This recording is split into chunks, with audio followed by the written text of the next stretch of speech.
dal leen ak jàmm ci AGT News chaîne bi leen di jox xibaar yi wér te wóor abonné leen ngir dara bañ leen a raw. AGT News. Bismillah daleen ak jàmm ci AGT News rapport d'exécution budgétaire yi ñépp doon xaar ministère des finances et du budget fësal ko démb lanu yéenekaay yu bari xëy yéege bokk ci Le Soleil mi nuy xibaar ne budget booba yokku na diggante janvier ak njeextalu weeru mars atum 2025 ci 91 milliards maanaam juróom-ñeen fukki milliards ak benn dooleeku na ca recette ak don yi nu dajale ci fanweeri fan ak benn weeru décembre atum 2024 yéenekaay bi ne ñu ngi ko xayma ci 4000 milliards yu teg maanaam ñeenti junni milliards ak lu toftal taux d'exécution bi yéenekaay bi natt ko ci 103,91% bu nu ko tegee ci LFR di loi de finances rectificative l'info la mu jàngat ca loola mooy jafe-jafey équilibre budgétaire am na yéenekaay booba yeggee ñu itam li tukkee ci rapport d'exécution budgétaire yu trimestre bu mujj ci atum 2024 ak bi njëkk ci atum 2025 ne dépense publique yi ñu ngay wéy di ko contrôler waaye nag investissement public bi moom daa taxaw daanaka état investirul dara Le Quotidien ne leneen lu yéeme lu rapport d'exécution budgétaire premier trimestre 2025 wone mooy Sénégal bor lay dundee yéenekaay bi ne charge de la dette maanaam li ñuy fay ci bor yokku na ci 24% ñaar fukk ak ñeent boo jël ci téeméer Walf Quotidien moom gis ne budget bi li muy rëy administration ba lekk yépp yéenekaay bi ne ñetti téeméeri milliards ak juróom fukk ak juróom-ñaar mooy dem ci junni ak juróom-ñeent fukk ak juróom-benn yu teg ñaar téeméer ak juróom di ñuy liggéey ci état yéenekaay booba it joxoñ taux d'investissement bi tuuti lool maanaam li état yi investir état booba it la muy fay ci bor yéenekaay bi ne yokku na ba toll ci ñeent fukki milliards ak ñett dépense de biens et services yi yéenekaay bi ne wàññeeku na ci lu tolloog juróomi milliards yu teg téeméer ak juróom-ñaar fukk ak juróom-benn structure publique yéenekaay bi ne seeni bor mi ngi toll ci juróom-ñaar téeméeri milliards yu teg juróom-ñeent fukk ak ñaar fukki milliards ak juróom-ñeent yu teg journal bi ne moom la état fay ci facture ndox juróom-benn milliards la ñu dugal ci poste juróomi milliards la ñu def ci TER di train express régional waral Sud Quotidien ne Cheikh Diba clôt le débat yéenekaay bi ne coowal rapport d'exécution budgétaire 2024 ak 2025 ministre des finances et du budget dakkal na ko moom mi fësal yooyele rapport démb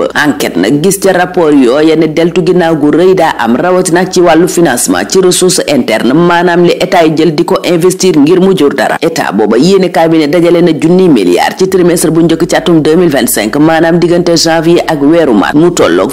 21,4% ci liñ doon seenu ci at mi yépp waaye journal bi ne performance fiscale booba nag taxul investissement yokk ndax booba lépp investissement yéenekaay bi ne dafa taxaw ñaari milliards yu teg as tuut képp la état dugal ci investissement ci xaalisu boppam lu ëpp ci xaalis booba ñu dajaleel nguur gi yéenekaay bi ne ci fonctionnement lay dem ay charge personnel ak service de la dette di bor bi ñuy fay dépense de personnel yooyu point actu ne yokku na ci téeméeri milliards ak fukk ak juróom benn yu teg waaye la waral yokkute googa journal booba ne mooy salaire yi ministre Macky yi ñi bokk ci gouvernement bi ak indemnité ak ñenn ñi seen contrat jeex ak ñenn ñu bokk ci cabinet yi te ñu waroon leen fay tribune ne li leer daal mooy état li mu dajale ci xaalis bari na lool waaye li muy investir lu tuuti la te ba léegi yéenekaay bi ne ñu ngay wéy di laaj askan wi lu baree bari yéenekaay booba it yégal ñu ne Maodo Malick Mbaye man woolu woon ca pôle judiciaire financier déglu nanu ko ba mu génn waaye yëf yi jeexagut ndax ay bés bii ñu dëkkmal yéenekaay bi ne dana jaaraat ca kanamu juge ba waxtu woowa l'observateur ak Les Échos dinu xamal ne Youssou Ndour porté na plainte ca cybercriminalité yéenekaay bi ne turam ak image am di photom la ñu jëfandikoo ci Facebook di ci nax ay nit Les Échos ne ay photoy mbokkam sax bokk na ci Abi Ndour jëfandikoo nanu ko ñoom defkati ñaawteef yooye bokk ci chef service mi Youssou Ndour porté plainte jaaree ko ci avocat am plainte booba nag l'observateur ne daa fësal fraude bu rëy boo xam ne ay nit a ko organisé woon ca Facebook gëmloo ñu bari na dañuy joxe ndimbal di assistance financière gu jóge ca Youssou Ndour ñu des ak l'observateur mi joxoñ coow lu rëy li Guy Marius Sagna yëkkati gannaaw ba mu waxee dëggam ci njëndum auto député yi suukaru koor beeg ndimbalu tabaski gi journal bi ne li coow liy rëy nag El Malick Ndiaye njiital assemblée nationale patt la def ba tey noppi gu l'observateur gis diggante stratégique énigme Abdou Mbow moom ca booba lépp yéenekaay ma ngay joxoñ marché oto booba ak ni nu ko doxalee waxtu woowa ca Les Échos docteur Cheikh Dieng ak partem fépp Tawfekh ña ngay sàkku ñu ubbi information judiciaire ci marché Azer bi jàpp ne booba lépp marché lu ñu war a leeral lu baree nga ca Ousmane Sonko ma ca Chine moom yoor bi ne mi ngi tëgg coopération bu rëy ndax Sénégal bëgg naa sukkandiku ci teg bu Alibaba ngir digitalisation wu JOJ Dakar 2026 yi maanaam lépp ñu teg ko ci xarala yu bees yi Libération yi xabaar ñu ne ñu ngi jëm ci partenariat diggante Sénégal ak Alibaba loola jëm ci Jeux olympiques de la jeunesse yi war a programme ci atum 2026. journal bi ne formation wu étudiant wu Sénégal yi itam premier ministre Ousmane Sonko waxtaane na ko ca Chine. Le Quotidien moom dinu xabaar ne Sénégal ngay évacuer doomam yi nekk ca Iran gannaaw coow li jolle diggante moomale réew ak Israël. Donald Trump ca booba lépp journal ba ngay yégle ne Israël ak Iran ci cessez-le-feu lañu jëm, maanaam dakkal fitna googa dox seen diggante. ñu del si ci Sénégal wax ci sagar gi xeeñ diggante ministre de la fonction publique Olivier Boucal ak ñiy liggéey ci wàllu justice te ne ci grève ca laas moom jëwriñ ji mu naan grève yooya ay chantage képp la. ci tribune ak l'évidence ak yeneen yéenekaay liggéeykat justice yooye di ñaawlu kàdduy Olivier Boucal tuddee ko propos déplacé, jàpp ne wax la ju ëpp ju ministre bi yëkkati jëme ca ñoom. ministre du commerce moom ca L'Info ak Les Échos ma ngay weddi ne suukar dafa manqué. Serigne Gueye Diop di artu commerçant yi nëbb suukar soosa ngir bëgg koo jaayee lu gën a bari. ca Les Échos kenn ci jaaykat yi ne jaayee suukar bi 600 francs kilo bi mooy jaay ci perte. journal bi ne banlieue moom kenn mënu fàtte gët suukar, ñenn ñu ko fa am 700 la ñuy jaayee kilo ba. numéro vert bi ñu war a woote ngir kalaame loola yéenekaay bi ne doxut. ministre Serigne Gueye Diop moom ma nga naan suukar manqué wut benn yoon te képp ku ko nëbb ngir jaay ko lu gën a cher yoon dina dal sa kaw. ca réew mi quotidien moom ministre Serigne Gueye Diop mu ne juróom-ñaar fukki junni tonni suukar ak juróom am na ci réew mi ba weeru juillet. booba lépp journal it xabaar ñu ne activiste bi di Akhenaton ba nu woolu woon ca DSC di division